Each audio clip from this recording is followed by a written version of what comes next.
Hola, te damos la bienvenida a la Iglesia Betel Casa de Dios, donde estás invitado a escuchar un mensaje especial para ti. No te lo puedes perder. Comparte y disfruta con tu familia la palabra de Dios.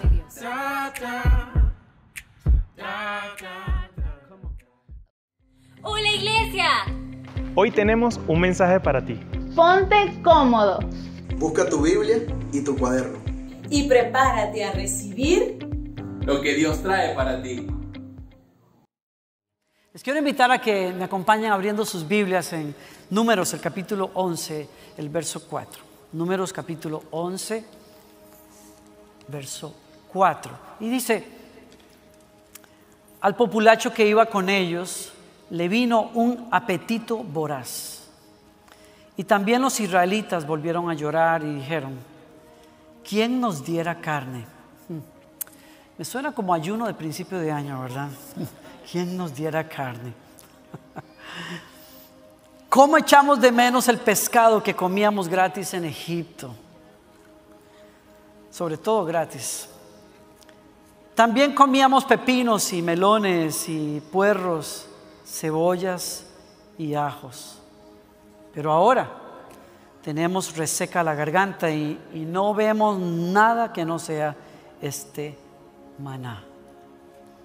Quiero leer otra vez el verso 4 en otra versión. Entonces la gentuza extranjera que viajaba con los israelitas comenzó a tener fuertes antojos por las cosas buenas de Egipto. Yo no voy a reprender a Israel por quejarse, porque siempre que leemos este texto, los pastores traemos una prédica acerca de no quejarse, de dar gracias y de, en fin, estar agradecidos con lo que tenemos, etcétera. Pero yo no voy a criticar a Israel. Yo más bien quiero invitarlo a usted a identificarse con Israel en varios sentidos, porque me doy cuenta que Israel tiene un año de estar en el desierto y habían salido de Egipto, tenían 430 años de haber vivido en Egipto y ahora salen por el poder de Dios, van hacia una tierra prometida, pero de pronto a mitad de camino, a un año de haber salido, se desesperan y tienen antojos por las cosas de Egipto. Y la pregunta que me viene es: ¿por qué quisieron volver atrás? Quiero hablarles a ustedes por unos minutos contestando la pregunta: ¿por qué quieres volver atrás? ¿Por qué querer volver atrás?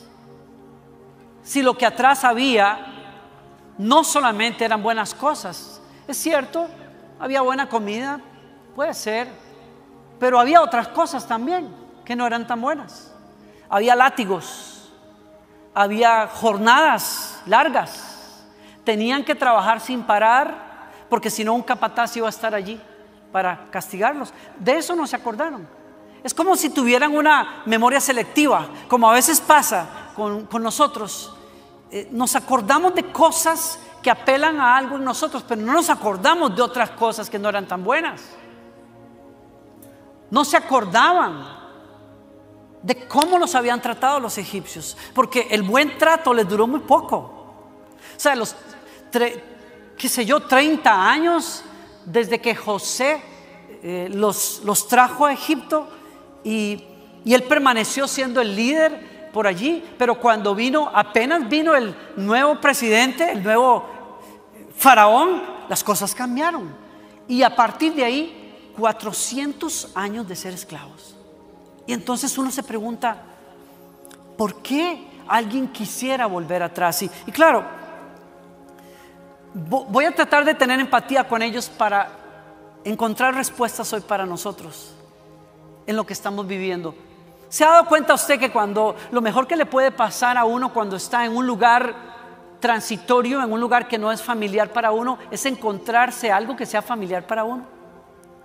Cuando uno tiene muchos días de estar fuera de casa, lo mejor que puede pasar es encontrarse con alguien que le ofrece un platillo de casa. ¿No les ha pasado a ustedes? Nos pasa mucho con nuestros hermanos latinoamericanos, aún con nuestros hermanos mexicanos que tienen esa comida espectacular que todos conocemos y disfrutamos. Aún ustedes, cuando uno come aquí en sus casas o come en un restaurante, casi siempre nos dicen, bueno, esto es lo más cerquita que podemos llegar del sabor de México, pero no es igual. Y cuando usted logra escaparse para México, si puede, ay, qué gusto se da a usted cuando las señoras hacen esas tortillas y huele a tortillas de a de veras. ¿Verdad que sí?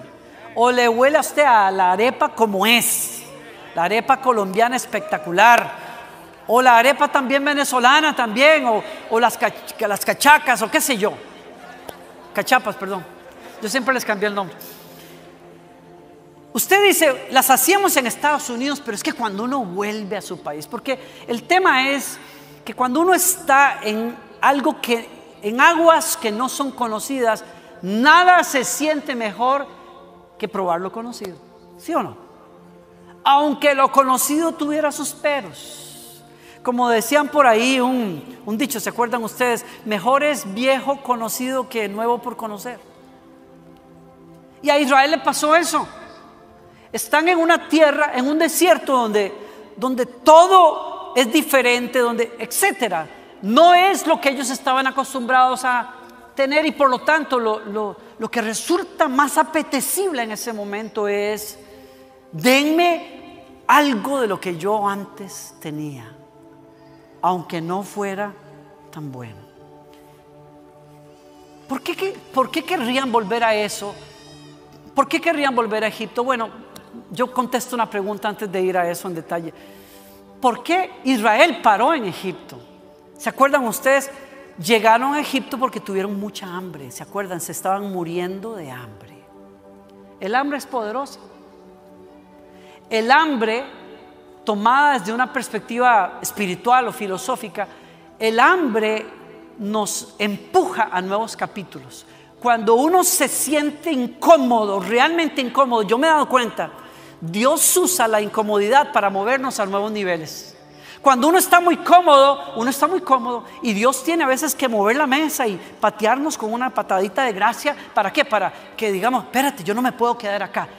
Así le pasó a Israel. Israel no llegó a Egipto por otra cosa, sino es porque tenían hambre. Y hambre hay muchas veces en el corazón de la gente cuando el Espíritu Santo quiere moverlos a algo nuevo, a algo mejor. Y en el caso de Israel les salvó la vida. El hambre, el moverse por hambre les salvó la vida. Los sacó de una aparente comodidad para llevarlos a un lugar donde podían crecer como pueblo. El hambre y la incomodidad tuvieron un propósito, pero el punto es esta tarde. El tema es que muchas veces cuando tratamos de satisfacer un hambre legítima que tenemos, el lugar donde buscamos llenar esa necesidad termina esclavizándonos, como a Israel. Y ese es el punto. Que a veces los seres humanos tenemos necesidades reales, humanas, pero escogemos mal dónde conseguir satisfacción para esa necesidad. Y lo que nos llenó en un momento nos termina amarrando y oprimiendo después. Y ahí estamos en un problema. Dígame si ese no es el caso de las adicciones. Dígame si no es cierto que muchos comenzaron buscando alivio para un dolor emocional y terminaron atados a las drogas. ¿Por qué? Porque el momento de aquel éxtasis les hacía olvidar el dolor emocional de la soledad, del rechazo, del abuso sexual del que fueron objeto alguna vez. ¿Cuántos de nosotros no hemos estado buscando simplemente en algún momento inocentemente una conexión real con alguien y terminamos encontrando un viejo amiguito, una vieja amiguita de Facebook con la que terminamos o con el que se terminó teniendo una relación desastrosa? Era la combinación perfecta. Tú y ese excompañero eran la combinación perfecta para un desastre total, pero tu necesidad de intimidad te llevó. O como pasó con otros de nosotros, que esa necesidad profunda de conexión, de saber que somos importantes para alguien, nos termina metiendo en el internet por curiosidad y finalmente atados a la pornografía, como fue el caso de su servidor, desgraciadamente. Yo no lo sabía. Yo me dije a mí mismo cientos de veces, no se puede ser más puerco que esto. ¿Cómo puede ser que una persona decente como yo esté consumiendo pornografía? Porque ¿qué sentido tiene? Yo nunca planeé esto. Mi pastor fue la persona que dio en la llaga cuando me dijo: tú estás buscando intimidad, conexión con una persona, y desgraciadamente hay una serie de funciones en tu cerebro que te conectaron a eso equivocadamente. Y me dijo: tú eres un adorador, un adorador ama la conexión, pero cuando tú pierdes la conexión con Dios, la tienes que buscar en alguna parte, y a veces el lugar donde quieres saciar no es el mejor. ¿Cuántos de nosotros hemos vuelto cuando nos sentimos inseguros, cuando tenemos hambre? ¿Cuántos de nosotros nos volvemos a buscar reconocimiento, aceptación enfermizamente en las demás personas? ¿Cuántos de nosotros nos volvemos a la crítica y a la autoconmiseración muchas veces porque es lo que teníamos antes, lo que conocíamos? ¿De qué tienes hambre hoy? ¿De qué tienes hambre? No sé si les pasó a ustedes, yo creo que sí, pero la pandemia ha despertado en nosotros la conciencia de que necesitamos estar conectados con los demás, que necesitamos cosas. El punto es a dónde buscamos saciar esa necesidad. El lugar donde tú busques saciar esa hambre determinará el próximo capítulo de tu vida. Y vuelvo a la pregunta: ¿por qué quisieron regresar a Egipto entonces? Yo creo que una razón es porque, ya lo dije, quizás estaban acostumbrados a Egipto. En un momento de transición y de cambio, lo que nos es familiar es lo que nos cae mejor, aunque nos haga daño. Yo no sé por qué es así, pero muchas veces para los que estábamos acostumbrados a la depresión, momentos de inseguridad son una invitación a volver a pensamientos depresivos. No sé, quizás a usted no le pasó, pero yo era uno de esos muchachos adolescentes que el día que llovía más y que yo me sentía más solo, encendía la radio y buscaba una canción de los Carpenters, la música más blue que uno podía encontrar, y me pegaba a la música de los Carpenters. ¿Por qué? Porque yo no conocía otra cosa. Yo conocía patrones de depresión en mi adolescencia, y cuando me sentía inseguro en el mundo, era más fácil para mí volver a esos pensamientos que tratar de escalar hacia otra cosa, porque no conocía otra cosa. ¿Cuántos han vuelto a relaciones abusivas que uno dice a la persona cuando la está aconsejando: pero mi hija o mi hijo, salga de eso?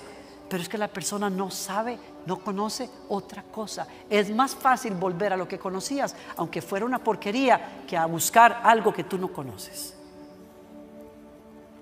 Y así estamos algunos de nosotros, queriendo regresar a Egipto, aunque nos haga daño.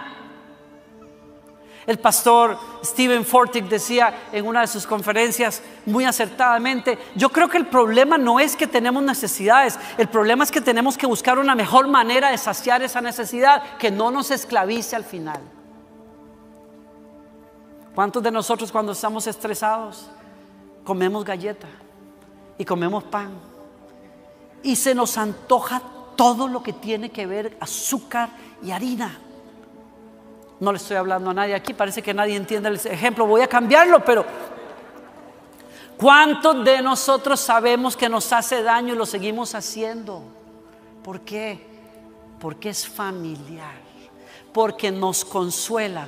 ¿Cuántos de nosotros sabemos que no nos conviene tomar el teléfono y hablar con esa persona, pero hablar con esa persona, buscar esa intimidad de palabras y de ideas, nos conforta en momentos en que tenemos hambre, aunque después nos mete en líos?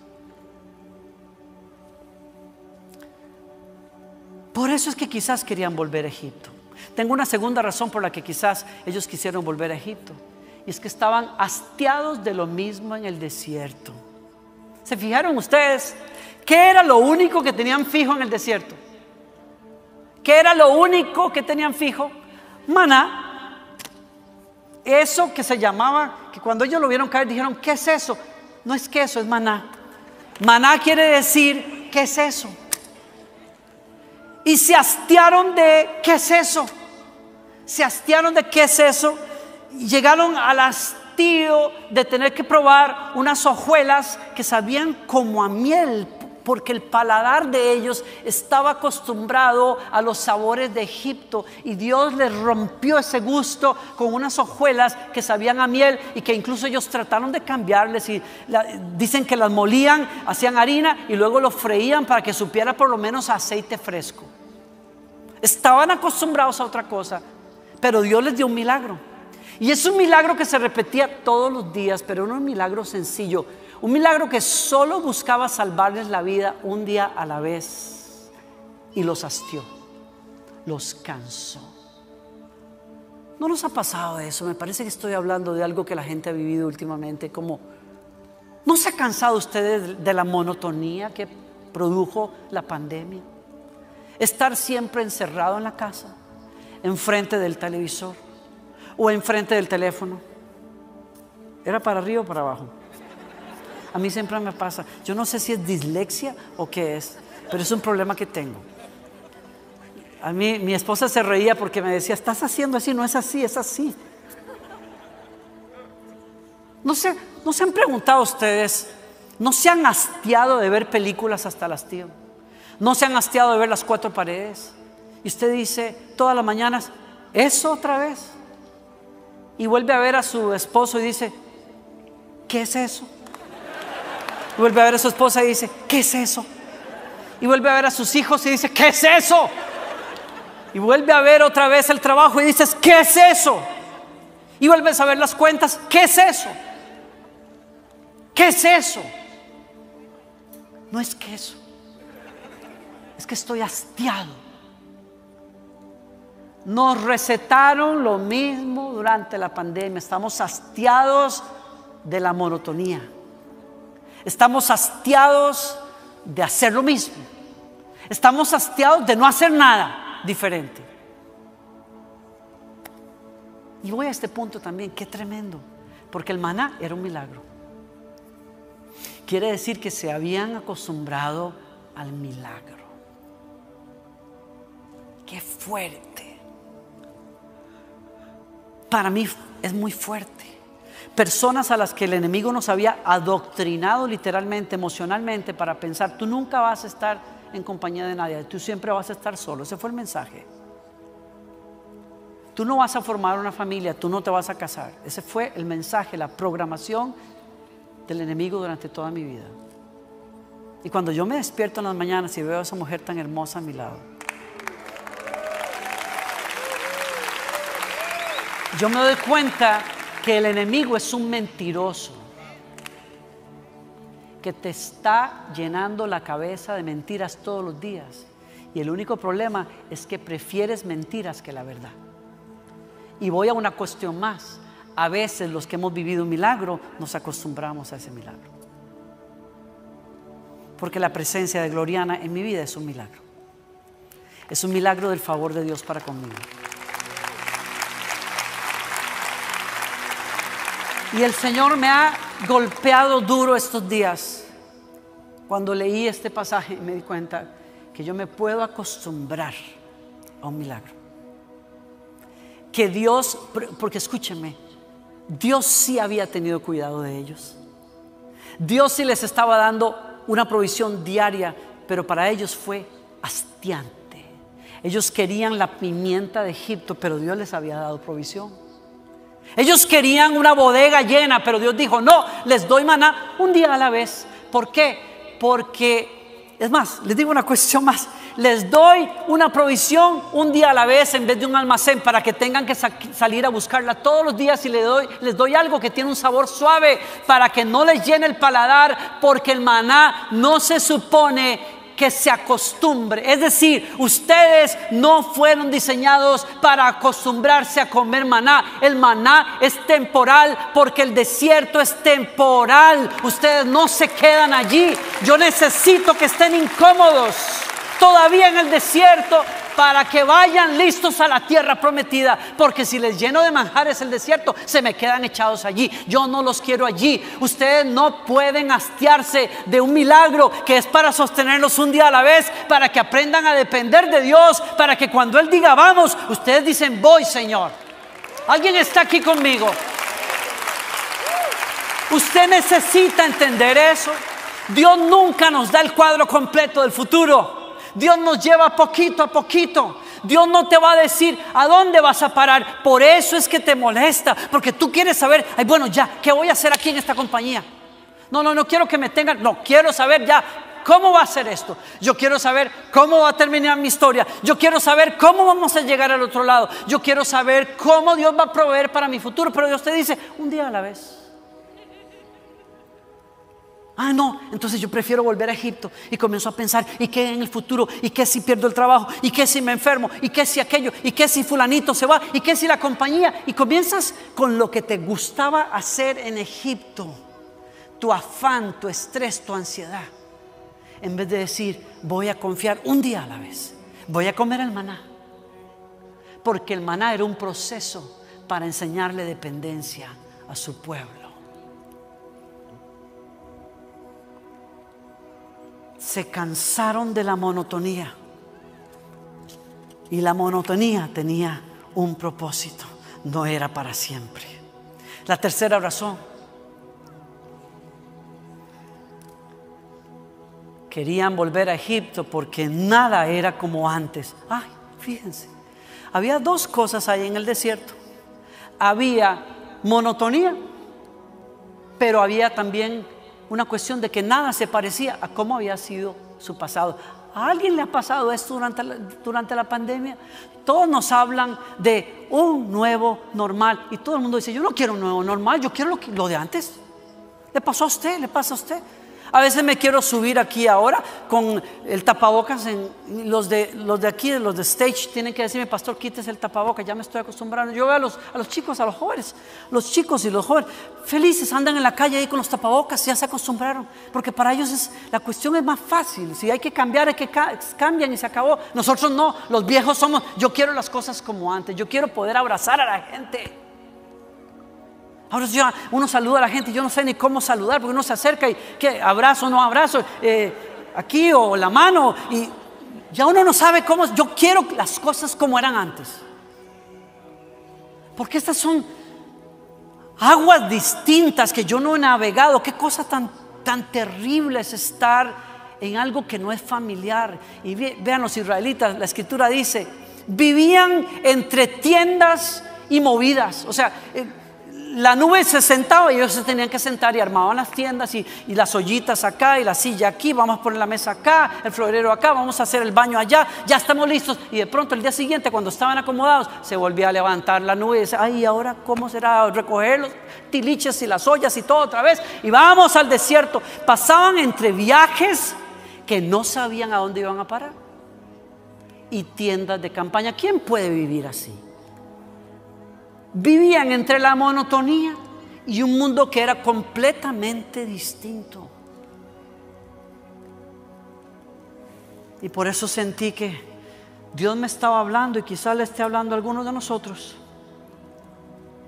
Porque cuando tú vives entre la monotonía del maná y los cambios de una nueva vida en el desierto, ¿saben lo que pasa? Esa situación es una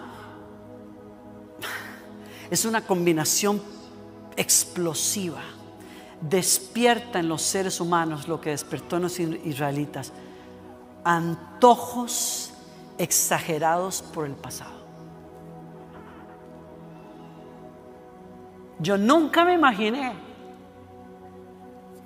que vivir una pandemia iba a despertar tanta cosa en muchos de nosotros y en mí. Yo no me imaginé, pero ha exacerbado cosas en la vida y en los niveles de enfermedades mentales en las personas se dispararon. Los niveles de infidelidad y de divorcios se dispararon. Los niveles de abuso intrafamiliar se dispararon por las nubes.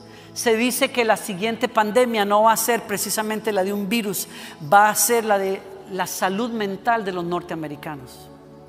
Es el siguiente golpe que viene para este país. La gente no está bien ni en sus cabezas ni en sus mentes, y menos en países en donde hemos tenido a la población encerrada literalmente por meses y meses y meses. Y entonces deseos explotaron. Y dice el versículo: la gente comenzó a tener fuertes antojos, deseos descontrolados e insaciables, dice el Salmo 106. Tuvieron apetitos desenfrenados en el desierto y tentaron a Dios en las soledades. Y aquí está la raíz, y amarro esto que estoy diciendo acá. ¿De dónde vino todo eso? La Biblia nos da el secreto, la fuente de todo era, en el verso 4, la gentuza extranjera que viajaba con los israelitas. Fueron los que se quejaron y fueron los que tuvieron antojos exagerados, desenfrenados por Egipto. Te digo una verdad, muchos de nosotros hemos salido de Egipto, pero no todo Egipto salió de nosotros. Y por eso, en noches solitarias, quieres volver a Egipto. Y por eso, cuando los amigos traicionan, vuelves al espejo y repites cosas que si se las dijeras a otra persona te darían un golpe en la cara, pero te lo dices a ti mismo como lo hacías antes. Es que tú no sirves para nada, eso te lo dijo tu mamá, a ti te va a ir mal siempre, tú no eres bueno en las relaciones, tú vas a ser un desastre, tú no vas a poder, esto siempre va a pasar, y comienzas a darte los latigazos que Egipto te daba, ahora te los das a ti mismo, porque es todo lo que sabes hacer. Y por eso vuelves a las páginas pornográficas a buscar la porquería, porque no sabes conectar de otra manera. Por eso vuelves a las pastillas, y por eso vuelves a la droga, y por eso vuelves a esas amistades, y por eso vuelves a esas llamadas, porque es todo lo que conoces.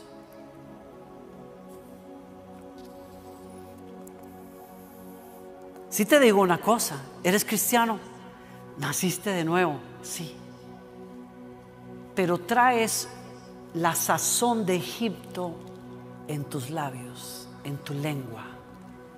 Y para ser cristiano necesitas adquirir un gusto distinto por la verdad. Tú necesitas adquirir un gusto, un paladar distinto. Hay gente que está demasiado acostumbrada a la sal y cuando buscan más salud, tenemos que adquirir un paladar distinto para lograr salud.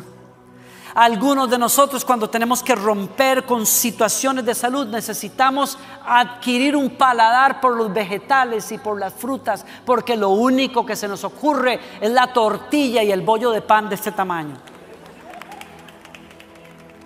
Aplíquelo a lo espiritual, es igual.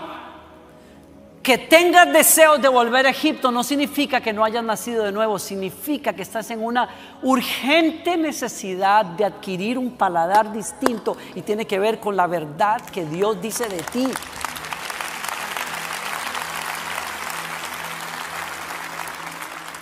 Y mi pregunta es, ¿estás dispuesto a sacar esa gentuza de tu vida?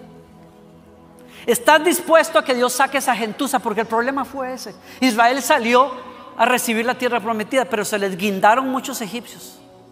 Y se les guindaron muchos israelitas casados con egipcios que pensaban como egipcios.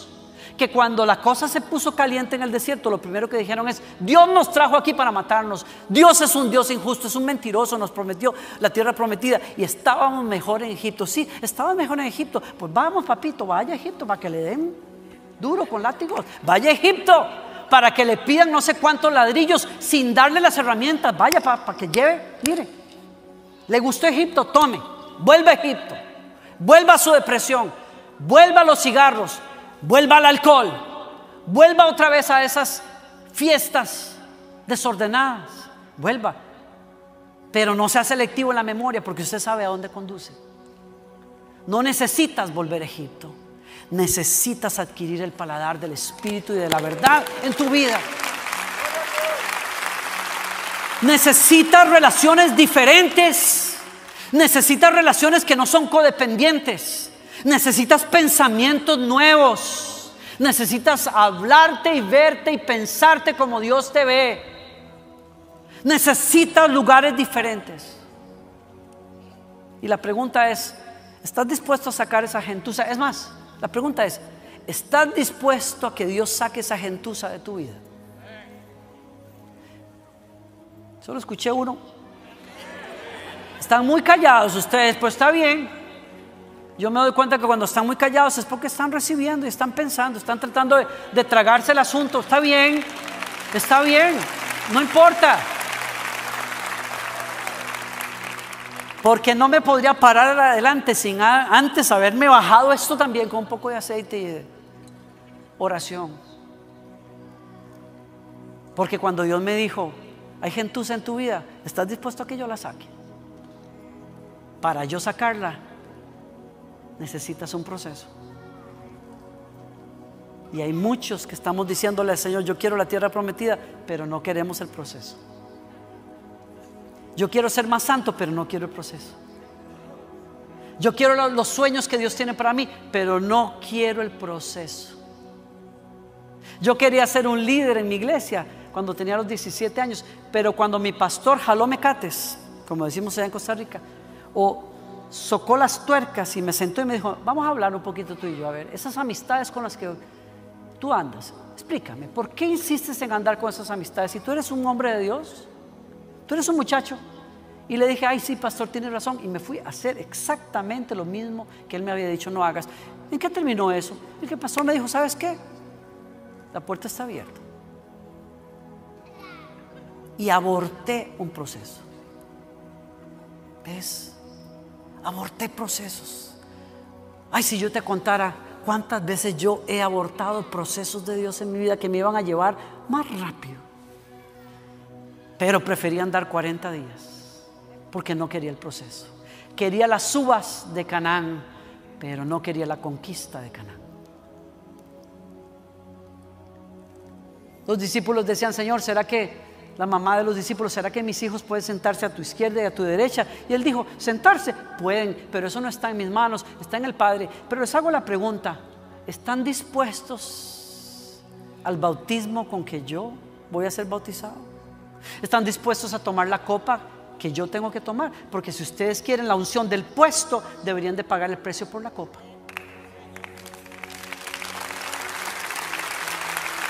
Hay gente que solo quiere el puesto. Hay gente que solo quiere el título, pero no quieren subirse las mangas y lavar los pies de los demás.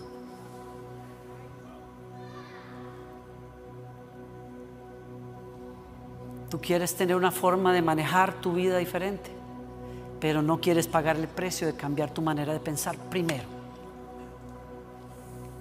Y eso es algo que Dios nos invita a hacer. Termino acá.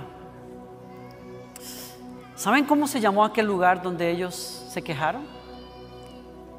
La Biblia dice Kibrot Hattava, porque allí sepultaron a los que habían sido codiciosos. El sepulcro de los deseos. Hoy Dios te pone a escoger. O entregas los deseos y tienes una fiesta con Dios, o te quedas pegado en el desierto. ¿Y qué vas a escoger? Los brazos de Dios están abiertos aquí para decirnos, yo quiero llevarte allí. ¿Y tú? ¿Quieres llegar? Porque esto no es cuestión de desear realmente. Desear, todos deseamos cosas. Deseamos cosas, pero no deseamos lo suficiente lo bueno. Nuestro problema no son pasiones, es que no tenemos pasiones, suficientes pasiones por Dios, suficientes pasiones por sanidad, suficiente pasión por lo que es integridad, suficiente pasión por lo que es bueno. Y ahí está la cosa. El hijo pródigo se hastió de su papá. Termino con esta historia. Les dije ya el tercer término, quiere decir que termino. El hijo pródigo se hastió de la monotonía de papá, de la finca, de trabajar, para el papá. Es tener, sí, tengo comida, tengo cama, tengo un papá, pero se hastió de papá. Le estoy hablando a alguien aquí, creo. Alguien que tiene toda la bendición de Dios, vive un milagro, pero aún así está mirando para la ciudad donde las luces nunca se apagan, como lo hizo el hijo pródigo. Tienes iglesia, tienes familia, tienes trabajo, tienes llamado, pero estás mirando por la ventana porque hay deseos por noches sin fin, por diversión alocada, por no tener que cumplir reglas, dices tú. Y le pidió la herencia al padre y se fue y desperdició todo, como muchos lo hemos hecho. Yo he sido uno de esos. Desperdiciamos pureza, la tiramos por la borda, desperdiciamos juventud, tiempo. Escogí una computadora antes que un altar. Me levanté de orar porque no percibía a Dios más y me hundí en una computadora para parar en la pornografía. Cambié un altar por un basurero. Le pasó al hijo pródigo.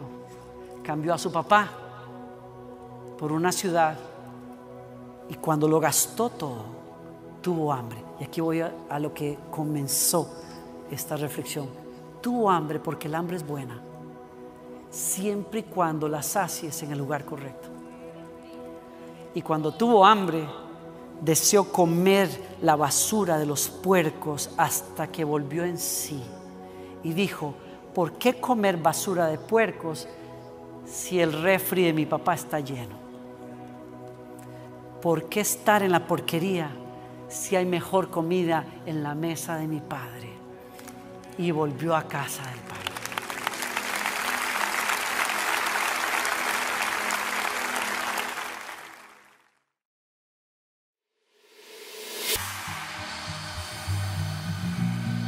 Oh, yeah.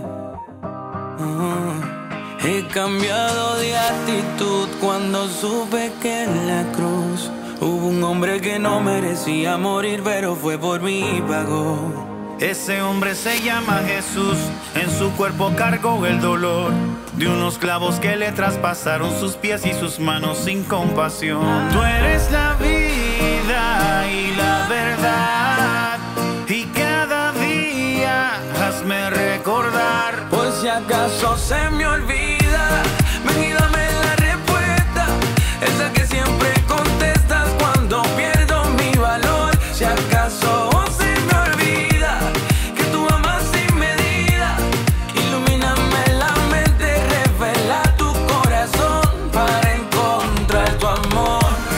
Oh, oh, oh, tu amor no tiene precio.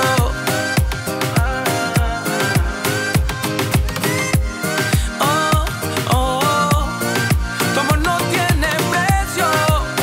Oh, no. Yo nunca me olvidaré el momento en que encontré esa agua en el desierto que calmó mi sed. Toda mi vida te la debo, tú me cambiaste, ahora soy nuevo y ahora la cruz me da dirección para acercarme a ti de nuevo. Y aunque vengan los vientos, seguro estoy en todo momento. De mi vida y de mi corazón estás atento. Ya nada me aparta de ti, por eso estoy aquí.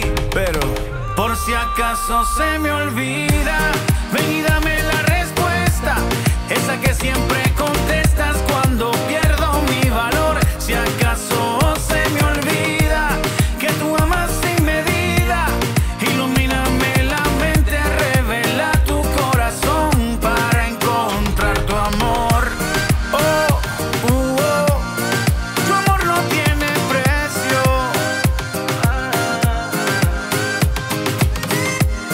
Oh, oh, oh, tu amor no tiene precio. Oh, no. Tu amor es divino, inmensamente genuino, me satisface y me hace entender que no pueden mis faltas quitar valor a mi vida. Yo tengo tu amor, pues eres tú mi norte, siempre mi soporte,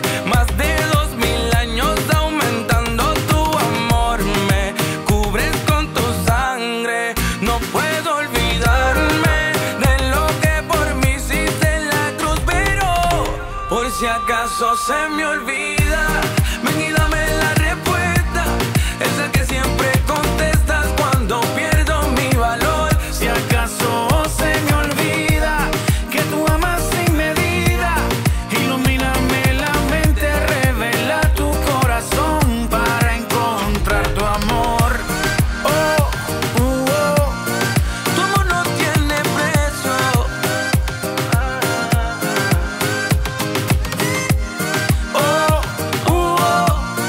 Tu amor no tiene precio.